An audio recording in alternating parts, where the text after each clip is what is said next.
Quem estava nessa região no momento desse ataque é a nossa entrevistada agora aqui na programação da CNN, a Rafaela Treisman. Ela está agora em Ramat Gan, em Israel. Ela é namorada do Hanani Glazer, que está desaparecido, o brasileiro desaparecido.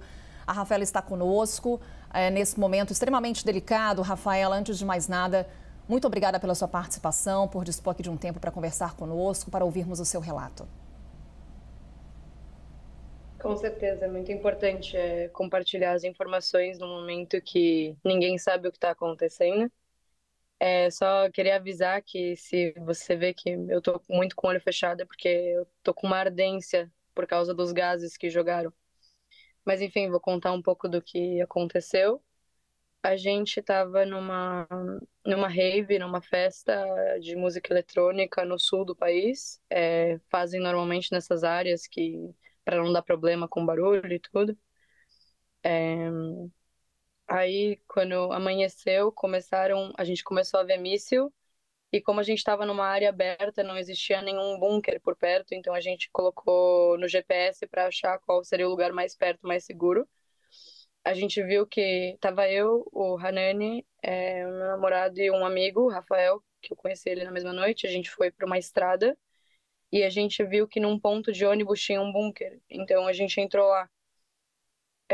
Aí a gente achou que tudo ia ficar bem, que a gente já estava dentro do bunker, então, tipo, os mísseis já não seriam um problema. Quando começou a entupir de gente, o bunker, tinham muitas pessoas, não sei nem dizer quantas, só não dava para se mexer lá no espaço que a gente estava. E aí começaram a tacar bombas do lado, atirar, tacavam várias bombas de gás seguidas, uma seguida da outra. Várias pessoas feridas, várias pessoas mortas dentro do bunker. A gente não tinha como sair, tentamos ligar para a polícia. Enfim, se defendendo literalmente com os corpos das pessoas que morreram pela situação. Em algum momento eu não vi mais meu namorado, eu não sei se ele levantou, eu não sei se ele chegou a sair, eu não vi mais ele. Eu estava muito desorientada, eu desmaiava muito por conta do gás, desmaiava, acordava. E eventualmente a polícia militar chegou, só entrou uma pessoa no bunker, perguntou quem tá vivo. Eu fui uma das pessoas que levantou a mão, eu e o Rafael a gente saiu. Tentei procurar o Hanani, eu não encontrei. E a polícia nos levou para um hospital, onde a gente foi examinado. E quem não tinha feridas graves foi mandada para casa, porque os hospitais estão lotados aqui. Foi isso. Rafaela, é aterrorizante assim, o cenário que você descreve para a gente, da situação, o que vocês viveram. Inclusive, a gente vê no seu rosto um ferimento, justamente por conta desse momento em que houve os disparos, essa granada chegou a ser lançada nesse bunker. Não chegou a ser dentro do bunker, porque senão aí realmente não iam ter sobreviventes, mas bem do lado, assim, o negócio inteiro tremia, as paredes começaram a descascar, caíam coisas na gente. Eu não sei em que momento eu me machuquei, eu não faço ideia. Inclusive, Rafaela, há pouco a gente conversou com um dos amigos que estava com vocês. Ele relatava o momento de tensão até mesmo para ir para esse festival de música, justamente por conta da escalada da violência nas proximidades da faixa de Gaza nos últimos dias.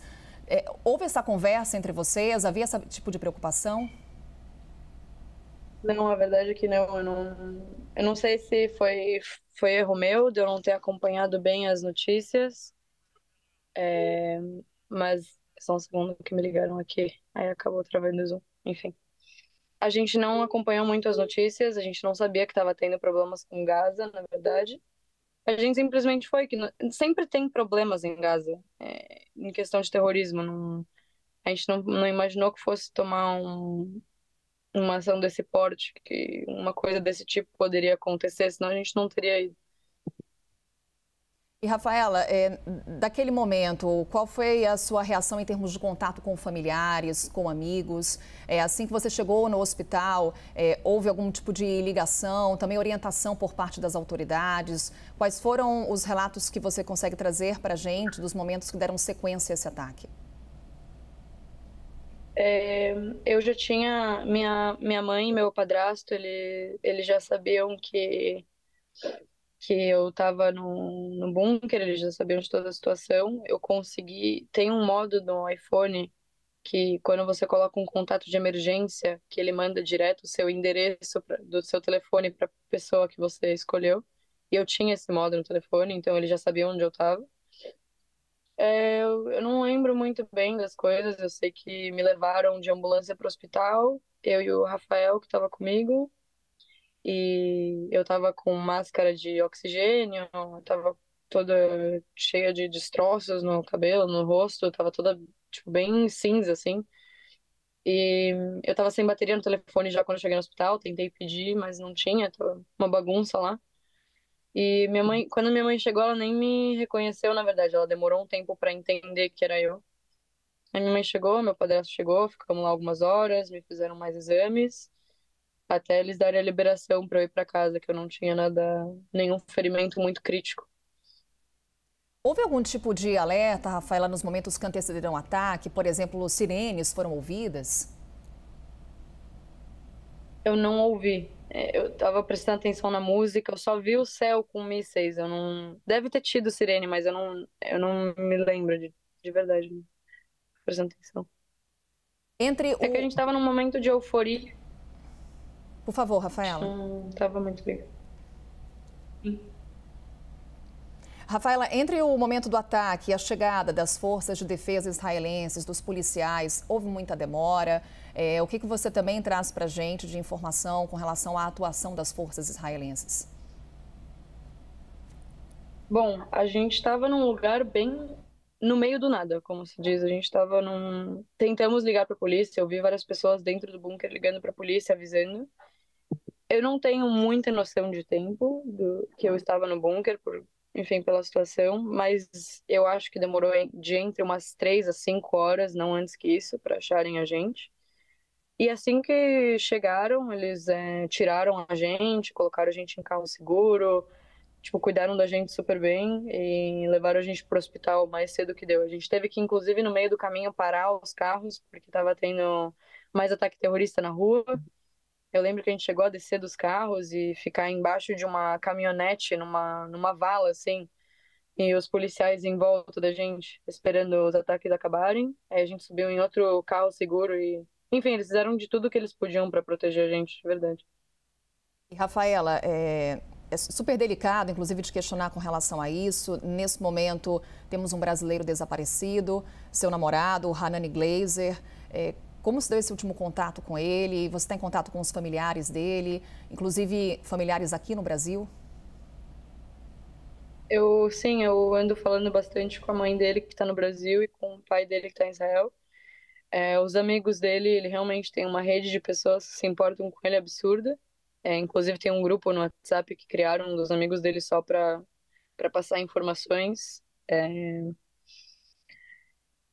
De verdade, a única coisa que eu queria saber é que ele tá bem. Eu tô torcendo para ele estar bem. Eu tenho, enfim, rezando para ele estar só em um hospital e que não tenha conseguido avisar a gente. Mas eu não lembro direito das coisas. Eu sei que uma hora ele tava lá comigo, a gente tava junto no canto, assim, abraçado, e uma hora ele não tava mais. Eu tava tão desorientada que por uma hora, assim, eu achava que a menina que tava do meu lado era ele. Eu tava falando, perguntando pra ela, tipo, Harane, é você? E ela não respondia. Eu tava bem desorientada. Rafaela, exatamente, é um momento aterrorizante, é sempre delicado a gente tratar desse tipo de assunto. Quando você sai ali após o início do ataque, ao lado do seu namorado, de amigos, vocês correram e conseguiram encontrar um bunker. Quantas pessoas conseguiram? Você tem alguma ideia nesse sentido? Qual que era a situação naquele momento? Muitas pessoas que estavam na festa eletrônica conseguiram se deslocar para lá? Olha, eu acho que a maioria. Teve muita gente que veio com carro pra festa. Não foi o nosso caso. A gente chegou, a gente foi de ônibus e pegou carona pra chegar. Então a gente não tava com um carro. Quem tinha foi pro carro. E eu não sei pra onde o resto das pessoas correram, porque se for comparar a quantidade de pessoas que estavam na festa com a quantidade de pessoas que chegaram nesse bunker específico, é muito poucas. Eu não tenho noção da localização, eu não tenho noção se tinham vários outros bunkers na região. Eu sei que onde eu tava devia ter pelo menos umas 50 pessoas, eu acho, algo do tipo. Também tínhamos a informação, Rafaela, de que os ataques ali nas localidades mais ao sul de Israel se deram por via aérea e também por via terrestre. No caso, o que você acompanhou foi o lançamento de mísseis, homens armados chegaram a invadir essa festa? Bom, se invadiram, eu não estava lá mais. A gente saiu bem no começo dos mísseis, que a gente já estava preocupado para procurar um bunker. É, mas eu sei que teve ataque terrestre porque a gente ouvia do bunker, né? Eu não cheguei a olhar porque eu estava assustada, eu estava com a cabeça baixa, mas vieram pessoas atirar, atiraram para dentro do bunker, tacaram bomba para perto do bunker. Então, já não estava preocupado com os mísseis, a gente estava preocupado mais com as pessoas. O Rafael, onde é que você está agora? Quais são, nesse momento, as orientações por parte das autoridades israelenses? Trouxemos a informação agora há pouco de que há, nesse momento, uma orientação no sentido de que os residentes nos arredores ali da faixa de Gaza deixem a região. Onde é que você está agora? Está num local seguro? Bom, agora eu estou numa cidade chamada Ramat Gan, que é uma cidade perto de Tel Aviv. É mais seguro do lugar que eu estava. Estou na casa da minha mãe.